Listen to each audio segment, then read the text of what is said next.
Bom, desculpa, eu fiquei aqui chamando o pessoal pra vir e não falei nada, então vamos lá, gente. Graças e paz a todos. Vamos fazer um estudinho bem sucinto, bem básico, bem tranquilo, né? Usem aí essa ferramenta que vocês têm.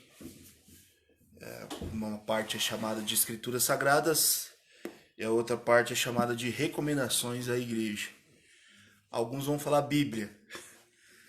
Eu não quero mais nem dizer essa palavra, que essa palavra é totalmente paga. Quem escolheu esse livro aqui foi a Igreja Católica Apostólica Romana para você, a grande prostituta, tá?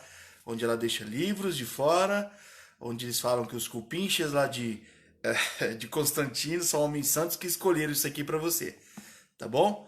A gente ocupa, claro, porque nelas contém as cartas de recomendações para a igreja e contém as escrituras sagradas, onde Jesus faz todo o trabalho, né? Então vamos lá, amados. Eu tenho andado preocupado porque tem pessoas que me procuram e tem pessoas que não sabem ainda diferenciar a questão do templo e a questão de igreja. Muitos acham que o templo é essas denominações. Outros acham que a igreja de Cristo é essas denominações, né? É uma coisa estranha, é um bate-papo. Esse Leonel enlouqueceu. Isso aqui é pagão, isso aqui é pagão. Mas eu uso. Eu uso porque eu preciso ler em algum lugar, né? Mas se bem que os apócrifos eu tenho aqui em arquivos, aqui PDF, e também tem os apócrifos aí das escrituras, né? Então eu leio. Eu leio tudo. Não tem essa de homem escolher o que eu vou ler, não, que eu vou ler tudo. Sou livre para isso. Então, amados, muita gente confunde templo, né? Tem pessoa que fala assim: ah, não, o templo é a casa de Deus. Não, realmente é a casa de Deus, né? Mas não é templo de pedra. E muitos confundem também, acham que igreja é essas denominações aí, né? Graça e paz, irmão Alex. Graça e paz todo mundo que está entrando aqui. Tá, a Paula, graça e paz, Paula. Graça e paz, irmão Sol. O irmão Ulisses está por aqui. Então vamos lá.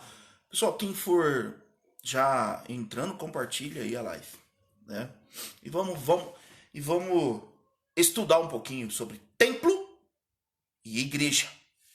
Porque tem gente que precisa. Tem gente que tá com o GPS perdidinho, né? E não sabe distinguir templo de igreja. E quando fala templo, a primeira coisa que a pessoa vem na cabeça dela é essas fundações de pedra, né? E é engraçado. Oi, graça e paz, Nelma, tudo bem? Graça e paz, querida. Que bom que você tá aqui.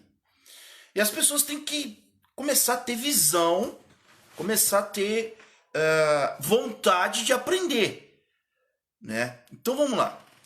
Bom, lá na velha aliança, né? Quando foi erguido o tabernáculo por Moisés, por ordem de Deus, né? Graça e paz, queridos irmãos, tudo bem? Graça e paz, Félix, Davi, Sapatinho de Fogo, tá aí, Sapatinho. Minha irmã Aparecida Potente, tá por aí, graça e paz, minha irmã. Então, amados, vamos lá. Quando Moisés, por ordem de Deus, ergueu o tabernáculo, foi justamente para trazer os sacrifícios de animais, o ofício, né, dos sacerdotes, a propiciação de pecados do povo daquele tempo, porque aquele tempo ainda não tinha vindo o Cordeiro de Deus que tirava o pecado do mundo, mas tudo era sombra do que iria acontecer e sombra do que era Cristo. Então, ficou montado em Israel, né? O tabernáculo móvel. O tabernáculo ele era montado aonde a congregação de Israel ia, né? Então o tabernáculo era móvel, com todos os utensílios, a arca da aliança, o livro de Moisés. e dentro da arca a vara de Arão florescida e as tábuas da lei. Então o tabernáculo ele foi feito sob medida, Deus deu todas as medidas, Deus fez todo o projeto, né? Moisés foi colocando o projeto de Deus para frente, Deus foi dando os dons para os costureiros, enfim, Deus foi adequando todo aquele projeto do tabernáculo, Moisés foi executando, certo? Então, ótimo, estava montado o tabernáculo móvel. Pois bem, até que um certo dia, depois de tudo isso, vem andando, paramos em Davi. Para quem não sabe, o tabernáculo parou, né? Justamente na época de Davi, ficou ali montado de uma vez na época de Davi. E Davi, né? Quando a gente vai aqui viajar um pouquinho aqui para 2 Samuel 7, a gente vai pegar aqui 2 Samuel 7, eu vou ler para vocês. Se eu não ler, vai ficar aquela coisa que eu tô explicando do meu próprio jeito, e não é bem por aqui. Essa profecia precisa ser muito bem explicado, tem que ser consistente dentro do que as escrituras falam, né? Eu não vou nem prolongar muito aqui, mas vamos lá. 2 Samuel 7, tá aqui, ó. Diz assim: vamos estudar sobre o que é templo. Vamos lá? Tem profecia envolvendo o templo. Sim, tem profecia envolvendo o templo, mas não é esse templo que você tem na cabeça, certo? Vamos de uma vez por todas eliminar essa coisa que templo, aquela coisa de pedra. Olha só. 2 Samuel 7 diz assim: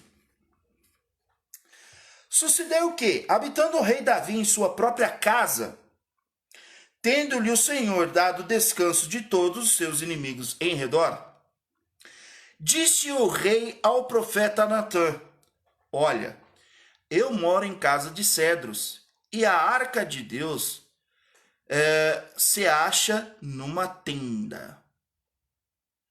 Aí vendo. Disse Natã ao rei, olha aqui que Natã, por impulso, vou falar isso. Disse Natã ao rei, vai, faze tudo quanto está no teu coração, porque o Senhor é contigo. Profeta Natã, o Senhor te mandou falar isso aí? Não, né? Então, vamos lá. Porém, naquela mesma noite, veio a palavra do Senhor a Natã dizendo: vai. E dize ao meu servo Davi: assim diz o Senhor: edificar-me-ás tu casa para a minha habitação? Olha a pergunta. Porque em casa nenhuma habitarei, desde o dia em que fiz subir os filhos de Israel do Egito, até o dia de hoje, mas tenho andado em tenda e em tabernáculo, não em tijolo, não parado, mas o tabernáculo que eu construí, está dizendo o Senhor, é de tenda e em tabernáculo. Em todo lugar em que andei com todos os filhos de Israel, falei acaso alguma palavra com qualquer das suas tribos, a quem mandei apacentar o meu povo de Israel, dizendo: por que não me edificais uma casa de cedro? Agora, pois, assim dirás ao meu servo Davi, prestem atenção. Assim diz o Senhor dos Exércitos: tomei-de da malhada de trás das ovelhas, para que fosseis príncipe sobre o meu povo, sobre Israel. E foi contigo por onde quer que andaste. Eliminei os teus inimigos diante de ti, e fiz grande o teu nome, como só os grandes têm na terra. Prepararei lugar para o meu povo, para Israel, e o plantarei para que habite no seu lugar, e não mais seja perturbado. E jamais os filhos da perversidade o aflijam como dantes. Desde o dia em que mandei houvesse juízo sobre o meu povo de Israel, dar-te-ei, porém, descanso de todos os teus inimigos. Também o Senhor te faz saber que Ele mesmo te fará casa. Quando teus dias se prestem atenção nessa profecia aqui, porque aqui vai explicar que tipo de morada Deus quer e quem Ele quer que faça essa morada e qual vai ser essa morada e como Ele quer que seja. Olha só. Olha o que Deus diz, manda o profeta Natan dizer para Davi. Quando teus dias se cumprirem e descansares com os teus pais, quer dizer, o dia que você morrer, então farei levantar depois de ti o teu descendente, que procederá de ti, e estabelecerei o seu reino. Deus está dizendo, Davi, o dia que você morrer, né? E descansar no túmulo com seus pais, né? Eu vou fazer um dos teus descendentes, né? Esse proverá para mim uma casa. E eu vou estabelecer o reino dele. Certo? Este edificará uma casa ao meu nome. E eu estabelecerei para sempre o trono do seu reino. E eu lhe serei por pai, e ele me será por filho. Ah, será que Deus está falando de Salomão? Salomão foi tratado como filho de Deus? Deus está dizendo que ia colocar o reino de Salomão para sempre? Ah, mas não era de Salomão. Mas nem aqui e nem na China, irmãos. Vamos continuar aqui. Aqui, ó. E eu lhe serei por pai. Salomão, Deus tratou como Salomão como filho dele, né? E ele me será por filho. Se vier a transgredir, castigá-lo-ei com vara de homens e com açoite dos filhos de homens. Lembra alguma coisa quando Cristo foi surrado e humilhado? Né? Mas a minha misericórdia não se apartará dele, como retirei de Saul, a quem tirei diante de ti. Porém, a tua casa e o teu reino serão firmados para sempre diante de ti. Teu trono será estabelecido para sempre. Segundo todas estas palavras, e conforme a toda esta visão, assim falou Natan a Davi. Deus não está colocando aqui em hipótese nenhuma Salomão. Essas profecias aqui se referia ao Filho de Deus, aonde Deus iria firmar o seu reino para sempre e ele iria firmar morada para Deus. Que morada? O templo de Salomão? Tá de brincadeira, né? O templo de Salomão foi construído não em cima dessa profecia. Porque Davi fez de conta que a profecia era para o filho dele. Não era. Essa profecia, Deus estava revelando para o profeta Natan dizer para Davi que era sobre o Cristo. O Cristo iria estabelecer uma casa para Deus morar. O Cristo é que Deus iria colocar o reinado dele para sempre. Não Salomão. E tem muita gente que teima que essa profecia é para Salomão. Fazem igual Davi, né? Entra por aqui e sai por aqui. E foi Salomão e construiu o templo. Acontece que não foi pedido para construir templo. Mas, como o tabernáculo já estava parando, né? Então Deus acho que deu uma concessão para que o tabernáculo realmente parasse e os utensílios foram levados todos para dentro do templo de Salomão, onde não podia parar o sacrifício porque o sacrifício dos animais para propiciação de pecados para o povo, né? O irmão Rude está colocando aqui, graça e paz, irmão Rude. O reino de Salomão não foi eterno, não. Não foi eterno. Bem observado. Então o que aconteceu? Mas precisaria ter o tabernáculo, o lugar para propiciação dos pecados ainda do povo de Israel. E por concessão, Deus deixou que fosse sido no templo de Salomão. Mas não que aquele templo ali seria eterno. Porque Deus já tinha colocado na profecia dele quem iria levantar a verdadeira morada para Deus. E quem era realmente o herdeiro. Quem realmente Deus iria colocar como reinado perpétuo. Salomão ele ergueu o templo e os utensílios que ficavam no tabernáculo móvel foram movidos para dentro do templo de Salomão para que não parasse a propiciação dos pecados do povo, porque o Cristo não tinha vindo ainda. Precisaria haver o sacrifício de animais, o sacerdócio, os rituais de sangue. Então não podia parar. Então Deus, por concessão temporária, deixou por estar o templo de Salomão. E veja que depois que Salomão ele teve toda a sabedoria que ele pediu a Deus, mais tarde ele fez o que não era correto diante do Senhor e casou-se com várias mulheres que adoravam deuses estranhos e pagões. Azarote, Astote e todos aqueles deuses, os Balins, Baals. E foi lá Salomão fazer o que não era correto diante do Senhor. Teve consequência? Como eu costumo sempre dizer que teve consequência. Quem que tá me chamando aqui? Teve consequência. Certo?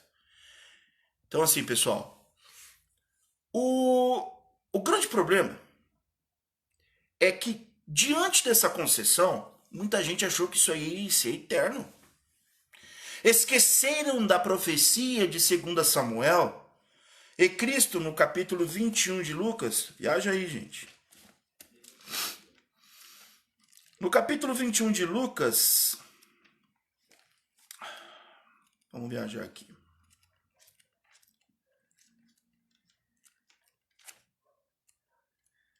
Capítulo 21 de Lucas, para matar isso aqui, diz assim, capítulo 21 de Lucas, no versículo 5, no versículo 5, eles falavam assim, ó, falavam alguns a respeito do templo, como estava ornado de belas pedras e de dádivas. Então disse Jesus, vede essas coisas, dias virão em que não ficará pedra sobre pedra, que não seja derrubada.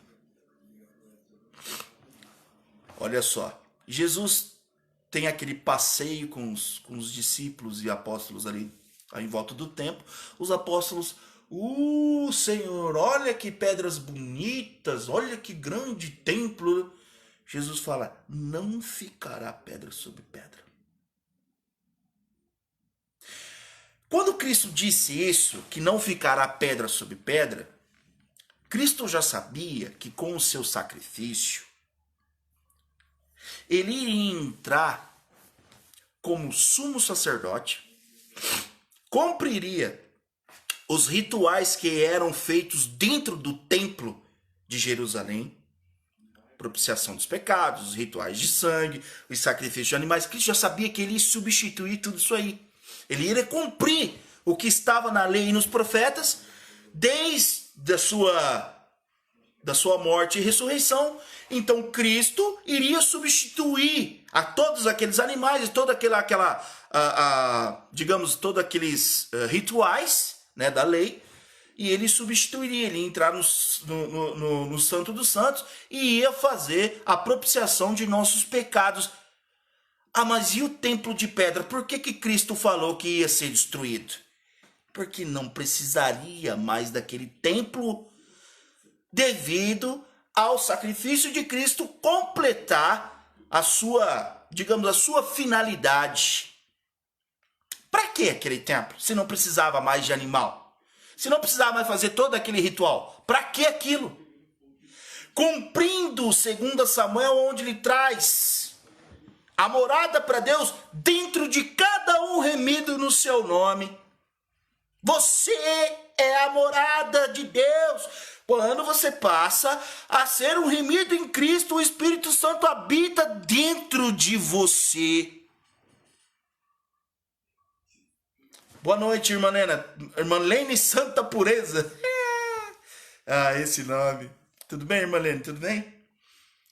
Então, 2 Samuel foi cumprida justamente na morte do Cordeiro Santo e na ressurreição dele. Ele é o nosso Cordeiro eterno, onde ele vem trazer agora o templo, a morada de Deus, o seu Espírito, dentro de cada um, cumprindo a profecia de 2 Samuel. Ponto. Por isso que ele disse que aquele templo não ficaria de pé mais. Não importa mais. O templo não é de pedra mais. O templo agora é aqui, ó. É aí, ó. Dentro de cada um de vocês que está me ouvindo. Querendo Cristo. O Cristo traz agora o Espírito do Pai dele para habitar dentro da gente, cumprindo a profecia de 2 Samuel. Ah, mas, irmão Leonel, precisa de ter esses templos agora de pedra aí? Se precisasse ter, os apóstolos teriam construído um. Mas eles não construíram. E nem deram ordem, nem Jesus deu essa ordem. As reuniões agora dos templos vivos, com o Espírito Santo dentro, essa reunião desses templos traz a igreja de nosso Senhor Jesus Cristo. A reunião dos templos vivos, onde o Espírito Santo mora aqui, aí, reunindo-se esses templos dos remidos em Cristo, quando eles se reúnem, formam a igreja de nosso Senhor. Não tem nada relacionado à pedra. Nunca teve. Primeiro que o tabernáculo móvel que Moisés construiu com nosso Senhor, o Senhor dos Exércitos, na direção da construção, não foi nem pedra. Aliás, não citou pedra. E quando Deus, o Senhor dos Exércitos, fala lá com Natã, eu habitei de tenda em tenda no meio da povoação de Israel. Eu nunca pedi templo. Eu nunca pedi morada para ninguém, eu não preciso. Mas o meu filho vai trazer uma morada para mim. Eu vou habitar na morada que o meu filho fizer. Eu não vi Jesus meter a mão na massa e pegar tijolo e construir tijolinho para morar lá dentro. Não, Cristo com seu sacrifício, cumprindo a lei e os profetas, todos os rituais de sangue, de rito, sacerdócio, com sua morte e ressurreição, trouxe o Espírito Santo para morar dentro da gente. Não tem tijolo? Aliás, tem. Tem tijolo. O tijolo é espiritual, é cada um de nós. Nós formamos o tijolo da igreja de nosso Senhor. Nesse momento, irmão Sol, a igreja está reunida no nome de Jesus. Estamos aqui. Nós aqui, os tijolos aqui, onde cada um traz uma partezinha do Espírito Santo dentro de si. E nós, se reunindo, formamos a igreja de Cristo. Aonde está o tijolo? Aí. Mas o homem é terrível. Tem interesses envolvidos no meio disso, interesses grandes. Hoje gente, olha, como que pode? E hoje eu fui fazer uma caminhada aqui. Tem uma rodovia que passa bem pertinho de casa aqui, mas é 100 metros aqui da minha casa. E na hora de eu fazer a caminhada, mais pra frente aqui, eu já tinha andado uns 5 quilômetros pra frente aqui. E eu vi um pasto, um rebanho de ovelhas mesmo. E eu parei para ter. Depois eu vou até postar as fotos para vocês que eu tirei foto do rebanho. As ovelhas num pasto verde bonito, comendo. Assim, você via a felicidade daquelas ovelhinhas ali, ó. Tá naquele pasto bom. Esse é o pasto esse é o pasto que Jesus dá para nós, um pasto verde, bonito, pra gente se alimentar bem, comer bem e ficar na orientação do verdadeiro pastor. Aonde está a pedra nisso, gente? Eu comecei a pensar na pedra lá, a hora que eu vi aquelas ovelhas livres, pastoreando todas elas, felizes da vida, livre. Você sente que o animalzinho está feliz, está contente. E eu pergunto, qual é o interesse de querer que as ovelhas de nosso Senhor Jesus Cristo fiquem presos entre quatro paredes? Primeiro, dinheiro. Há todo um interesse nisso. Aliás, foi o que Roma pagã fez. Vocês vão achar que eu estou pegando no pé, mas eles foram os maiores precursores de ter esses templos hoje que a gente vê por aí. O errado já começou ali. No ano 3, 4, que houve aquela barganha federal que Constantino fez, ali entrou a apostasia. Porque tinha todo o interesse de colocar a igreja junto com o governo. O governo, a igreja... gente, ó, presta atenção no que eu vou falar para vocês. Nós não podemos achar que a igreja de nosso Senhor Jesus Cristo tem que ser governada por seres humanos. E foi o que aconteceu com Roma pagã. Ela colocou esses templos, construíram igrejas, nome igreja, né?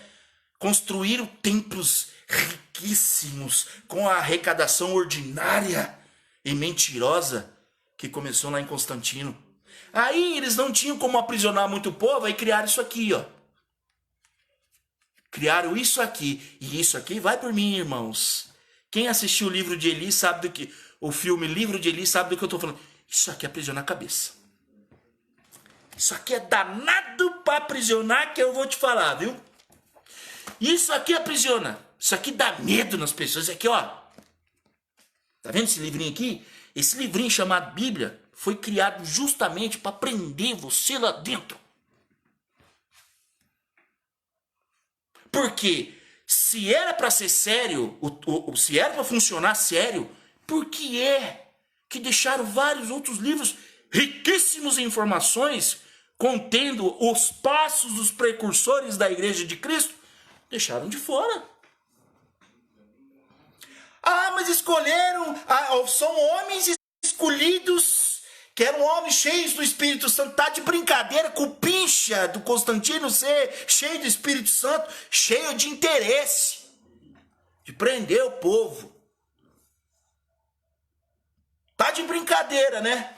Que agora eu vou chamar isso aqui de Escrituras Sagradas. Cristo não chamou isso aqui de Escrituras Sagradas. Escrituras Sagradas eram a lei e os profetas, Gênesis a Malaquias. Isso até os apóstolos reconheceram. É só lá ler Atos dos Apóstolos, capítulo 17. Vai lá ver o que Estevão fala sobre o Espírito Santo. No capítulo 7 de Atos dos Apóstolos, no versículo 48, o Altíssimo não habita em templos construídos por mãos humanas. Atos dos Apóstolos, no capítulo 17, Paulo confirma de novo: o Deus do céu e da terra não habita em templos construídos pelo Espírito. O Altíssimo não habita em templos construídos por mãos humanas e nem é servido por isso.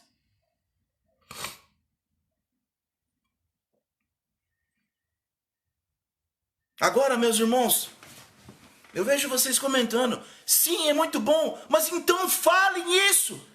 Agora que vocês estão aqui aprendendo um pouquinho mais e eu aprendendo com vocês, abram a mente de vocês, expurguem, botem para fora esse lastro de Roma. Porque Apocalipse acho que Apocalipse 17, 18, diz quem é a grande prostituta. Tá de brincadeira que agora a gente vai comer o que a grande prostituta dá?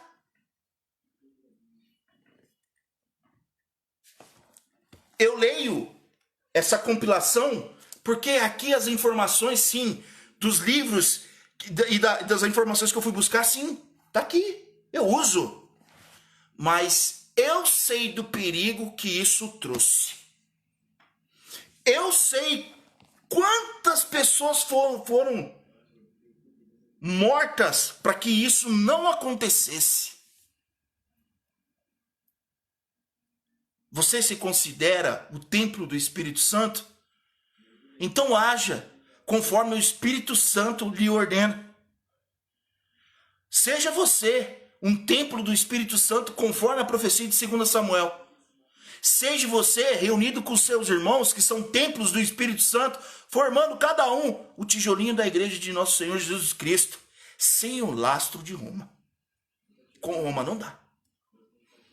Com Roma você não chega nesses conhecimentos. Roma não quer. Aí vem um pessoal dizer assim: ah, mas você acha que Deus iria permitir que a palavra dele... O que foi chamado de palavra por Jesus? O que foi chamado de escrituras por Jesus? Gênesis até Malaquias. Ah, mas você acredita nas recomendações dos pais da igreja? Na igreja primitiva? Acredito! Eu acredito! O evangelho se baseia neles. Se baseia em Cristo, se baseia na caminhada dos apóstolos, eu acredito. Mas eu não acredito nessa compilação aqui. Eu acredito que tinha que entrar todas. Por que ficou de fora? Muitas ficaram de fora. Irmão Sol, sem o ranço de Roma. Sem o ranço de Roma. Exatamente. Agora, amados irmãos, o que me preocupa é que as pessoas hoje em dia perderam o senso que elas são o templo do Espírito Santo conforme a profecia de 2 Samuel. Elas não sabem distinguir templo e igreja. Aqui o Rudy aqui colocou aqui. Eu andava com esses livros nas mãos, acreditando ser ele uma arma. Tá vendo, irmão Rudy? Mas a gente acredita. Por quê? Sabe por quê, gente? A tal da tradição. A gente vai muito por tradição. Quem é a grande tradicionalista igreja de nosso Senhor Jesus Cristo, que muita gente se gaba que é a Igreja Católica Apostólica Romana? Tá de brincadeira. Essa igreja trocou favores. Constantino uniu por uma dizendo que eu tive uma visão. Que visão? Um homem que caçou no início do seu reinado, do seu império, ele caçou a igreja. Tá aí os livros de história para todo mundo ver. Ele não tinha nada de amor pela igreja, não. Mas quando ele viu que a igreja tinha força, ele falou: opa, tem força. Eu tenho que aproveitar disso. E fingiu uma pseudo conversão, trocou favores. Olha, eu não persigo vocês mais, vai acabar essa perseguição. Mas eu preciso de alguma coisa em troca. Barganha.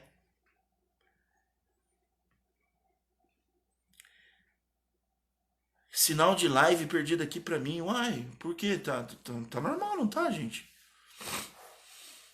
Os pais da igreja é uma piada, né? País da igreja é uma piada. Deixa eu ver aqui que outro foi que eu tô corrigindo. A Olivia colocou aqui só um adendo. O livro Bíblia é utilizado para levar o povo para outro caminho pelos nicolaítas. Olha, gente, quando a gente entra nesse assunto sobre os nicolaítas também, a gente vê que até antes de Constantino já estava havendo uma série de problemas, e justamente com os nicolaítas.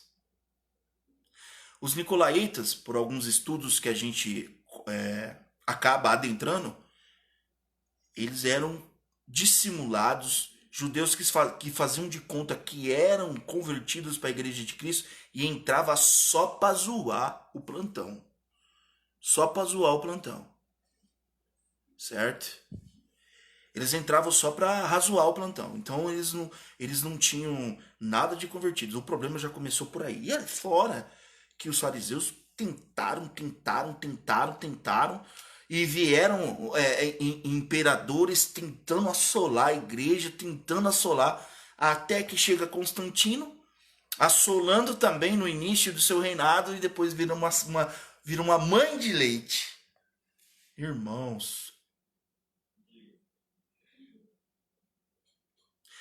exatamente, chamar os apóstolos de homens santos é puro catolicismo. Os apóstolos foram homens igual nós. Claro que eles se aprofundavam, andaram com Cristo, os apóstolos andaram com Cristo. Viram o sofrimento do nosso Senhor de perto. Foram homens que, mas, gente, carne e osso, estavam sujeitos a erro também. Né? E outra coisa, Constantino, aproveitando os deuses locais ali, né, de Constantinopla, ele aproveita o nome dos apóstolos e coloca para cada deus pagão ali o nome de um apóstolo para ser adorado, né? E o Deus Sol coloca até a data do nascimento de Jesus ali, no dia 25 de dezembro, que é a data de aniversário do Rei Sol. A gente vai adentrando dentro das entranhas da Igreja Católica Apostólica Romana e a gente vai vendo quem ela é de verdade. Mas para a gente adentrar dentro desses estudos, a gente tem que ter interesse, mente aberta, ter discernimento espiritual. A gente não pode ir entrando lá. Por exemplo, eu já vi gente aí proteger Constantino, dizer, gente, não fosse Constantino, a gente não teria Bíblia. A gente não teria a Bíblia, a gente não teria os concílios. Tá de brincadeira. Se você pega aqueles concílios lá, são tudo para desmontar as escrituras, desmontar a fundação da Igreja de Cristo, e muitos concílios foram para modificar as leis de Deus, escritas pelo próprio dedo de Deus, encanetadas. Isso aqui não vale mais, isso aqui vai. Quem é esses homens para dizer o que a lei de Deus tem que tirar e colocar? Aqui o Rudy colocou aqui a reforma de Lutero. É um outro vagabundo. É um outro vagabundo. Quando fala de Lutero, para mim vem na cabeça um vagabundo. Um hipócrita mentiroso. Que ele poderia. Gente, mas foi. Quem estava por detrás de Martinho Lutero era justamente aquele povo que estava indignado, que estava cansado de seguir as ordens da grande prostituta, mas que também tinha os seus interesses. Foi uma reforma que simplesmente tirou da mamãe prostitutona, grandona prostitutona, e viraram similares prostitutinhas. Tudo putinha.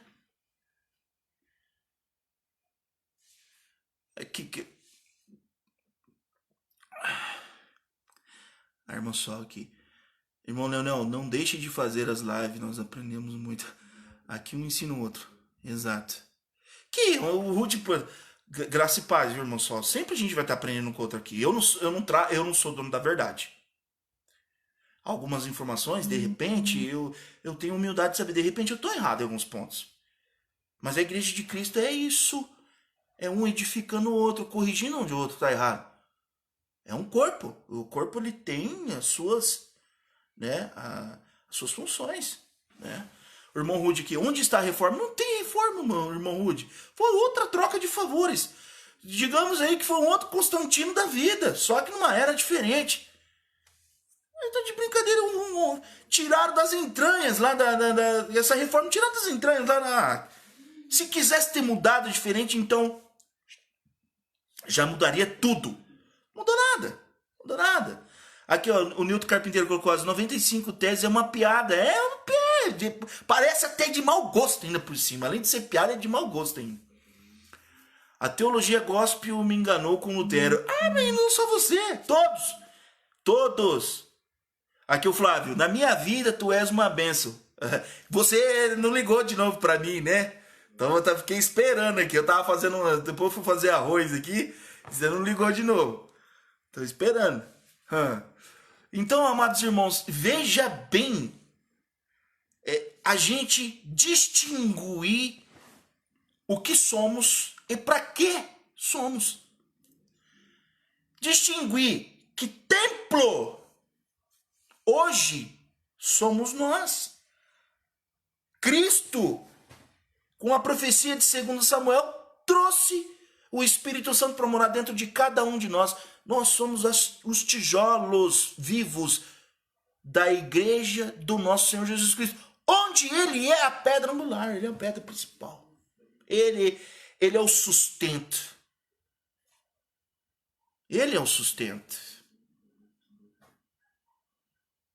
Então, amados, eu digo para vocês uma coisa, com todo respeito, com todo carinho, se nós não soubermos as profecias que aconteceram com a morte e ressurreição de Cristo, o que isso aconteceu, o que mudou, o que não mudou, vai ficar difícil para a gente entender que nós somos o templo do Espírito Santo e cada um de nós é uma pedrinha viva que forma a igreja de nosso Senhor Jesus Cristo, onde ele é a pedra angular, ele mesmo diz. Acontece que até isso, a prostitutona mãe quis mudar, né? Dizendo que, não, Cristo colocou Pedro como uma pedra.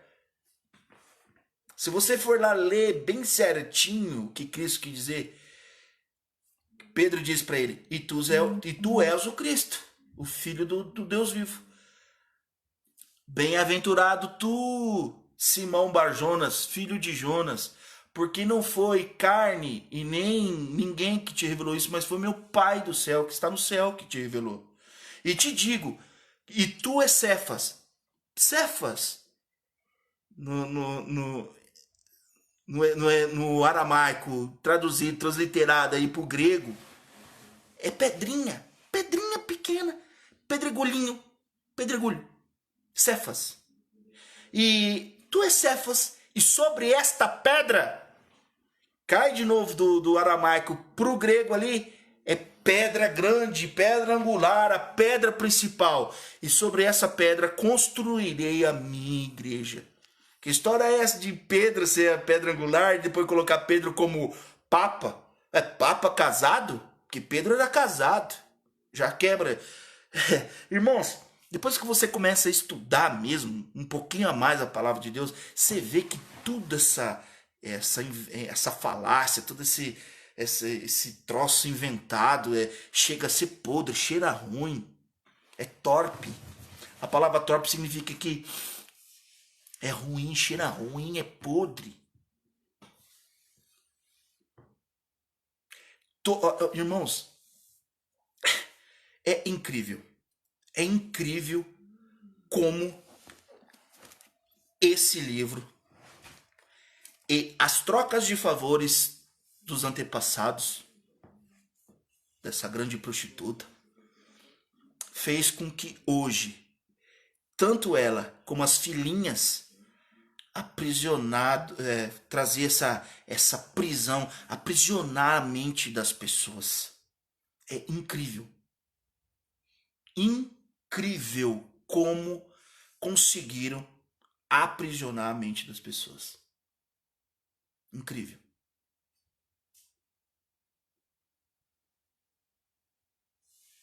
Filho.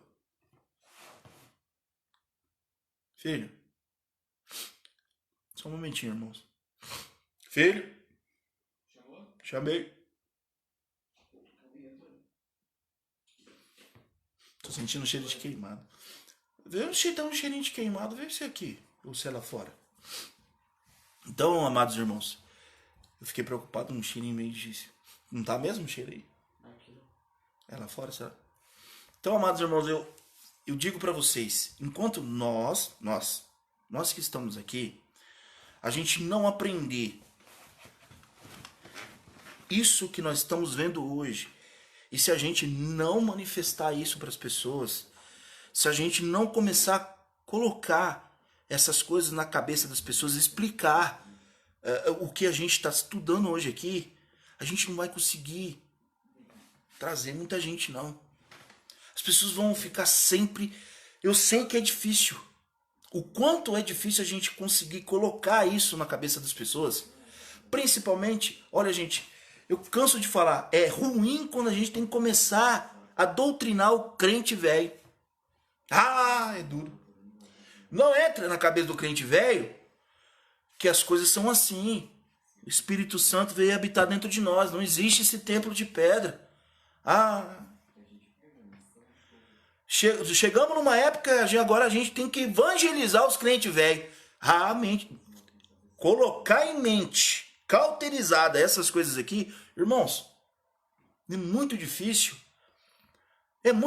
Olha, eu já lidei com as duas partes. Eu já evangelizei ateu, católico, aqueles católicos assim, não praticantes, que não tem isso na cabeça ainda.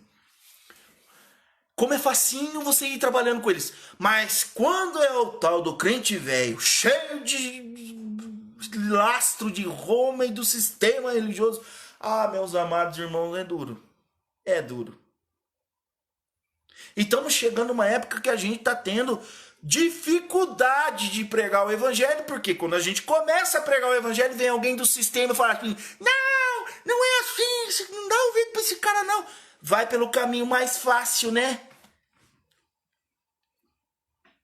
Tá cheio de doutrina. Mas seguir a doutrina realmente do que Cristo ensinou, mas esse caminho ninguém quer trilhar. Não, muito difícil. A Sol colocou aqui. Eu tenho uma irmã freira. Nada é impossível ao Deus dos exércitos, né? Mas eu acho meio difícil que ela... Já aconteceu, né? Tem ex-padre aí, né? Então a gente... Amados irmãos, eu dou risada, mas a coisa é séria. Quando chega pra gente doutrinar o tal do crente mais velho, é difícil. É difícil, ele fala assim, não, mas peraí... o fulano lá, meu pastor lá, tem que obedecer. Eu ouvi um troço desse ontem que me chegou a me arrepiar. Nós não podemos questionar, mesmo se ele tiver errado, a gente não pode... Como é que é? Quando falou isso pra mim, eu falei, como é que é? Mesmo ele estando errado, a gente não pode questionar? É nada? Amados. Vamos lá, meus irmãos. Ficou bem claro o que é o templo para vocês? Ficou bem claro o que é templo e igreja? Ficou bem claro a profecia de 2 Samuel 7, com a morte e ressurreição do Cristo, o que ele veio trazer para a gente? Olha que coisa, que riqueza que ele veio trazer. Ele veio trazer a morada do Espírito Santo dentro de nós.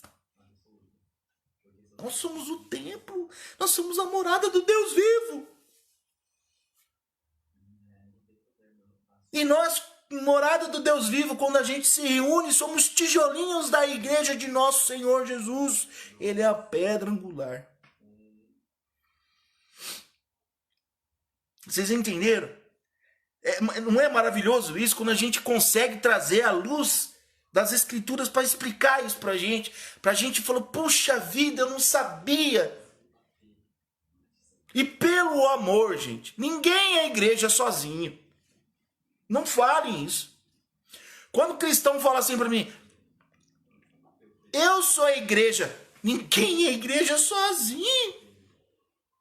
Tijolo sozinho não monta, não vai. Não falem isso, irmãos. Isso me dá calafrio de arrepio. Quando a pessoa fala assim, eu sou igreja viva. Você sozinho, você não é igreja. Você sozinho, crendo em Cristo e um remido em Cristo, você é a morada do Espírito Santo. Aonde 2 ou 3 estiverem reunidos no nome do Senhor Jesus, ali ele está. Igreja. Sozinho você não é igreja. Tá certo, meus amados? Então, entenderam bem o que é o templo do Espírito Santo? Quem é que veio trazer o Espírito Santo para morar dentro da gente? Quem é o templo? E o que é a igreja? Deu para pegar, irmãos? Porque eu acho que mais claro que isso não pode ser que a gente consiga trazer. Tá claro. E dentro das Escrituras, dentro do Evangelho. Ok, amados? Compartilhe. Por favor. Por favor, não seja orgulhoso. Compartilhe essa live. Não seja orgulhoso. Compartilhe. Faça com que essa live chegue aos irmãos que ainda não entenderam isso. Vamos fazer um serviço abençoado. Vamos pegar o irmão fez live, vamos compartilhar, outro irmão fez, explicou, vamos. Isso é evangelizar, meus irmãos. Eu sei que tá difícil. Eu tenho sofrido muito essa luta, eu sei que tá difícil evangelizar. Mas vamos tentar. Vamos tentar chegar, levar o que é o evangelho. E levar que o evangelho é boas novas. A palavra igreja, eclesia, ecanoia, chamados para fora, assembleia. Não templo de pedra. Não é para ficar preso lá dentro. Cristo, quando mandou a missão dos 70, ninguém ficou preso em lugar nenhum. Cristo falou, vai de cidade em cidade. Preguem. Se vocês forem bem recebidos numa casa, a paz seja convosco nessa casa. Se vocês não forem bem recebidos, que a paz volte para vocês mesmos. E se aquela cidade não ouvir e te botarem para fora, sacode teu pó.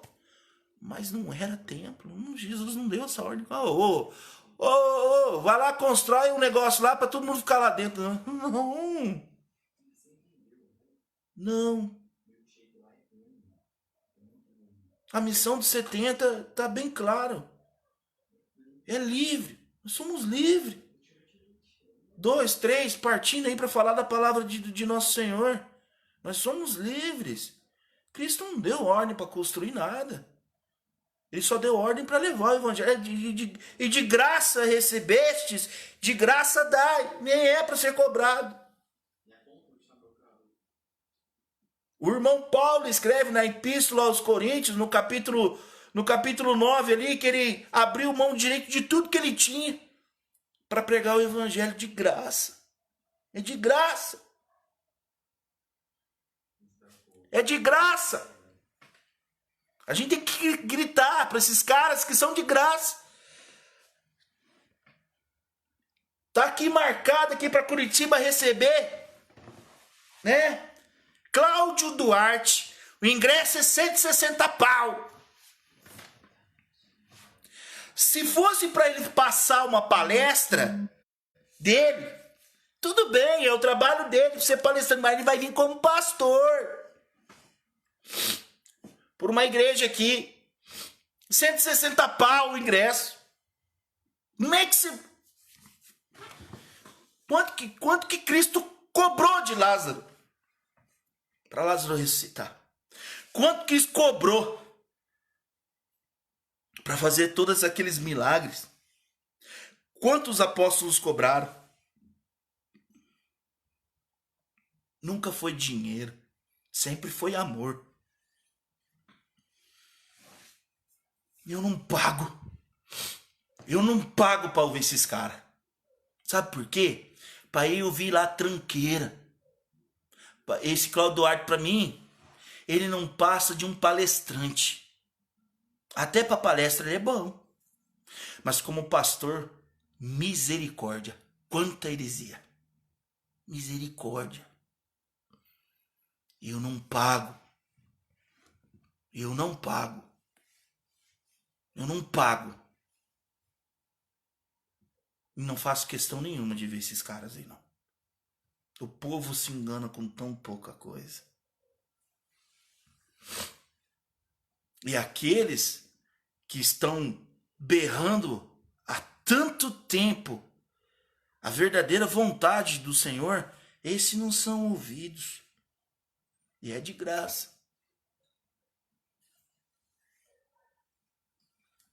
José Gomes, de graça recebeste, de graça dai. É isso aí, meu irmão. Maria de Fátima, o circo cobra mais barato se você quiser ver palhaço. É bem isso.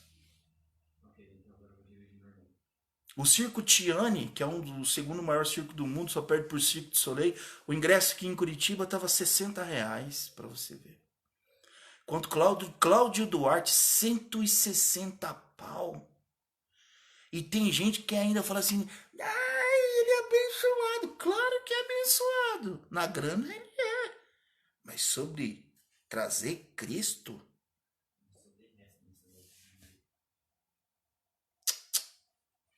não. Eu falo tranquilamente, não. Não traz Cristo. Aliás, traz, mas para ser vendido. E traz. Apenas mais um Judas que troca aí Cristo por 30 moedas de prata. Ok, amados? Deixa eu ficar até quieto, porque vou ficando por aqui. Que nós saibamos o que falar quando uma pessoa falar de templo de pedra. Que nós saiamos bem, que que venha na nossa cabeça a lembrança da profecia de 2 Samuel, o cumprimento dela nos evangelhos, a morte e a ressurreição de Cristo, e que a gente saiba colocar na cabeça das pessoas o que é o templo do Espírito Santo e o que é a igreja. Ok, amados? Eu vou ficando por aqui, mas eu quero, em nome de Jesus, que vocês compartilhem essa live. Sim, compartilhem em nome de Jesus. É de graça. Não é cobrado. Ok? Graça e paz. Que o Senhor abençoe vocês e que nós sempre estejamos juntos aqui estudando a palavra de Deus. Como é bom e gostoso e como faz bem estar com vocês. Ok? Graça e paz e que o Senhor abençoe cada um ricamente. Ok? Beijo do gordo. Fui!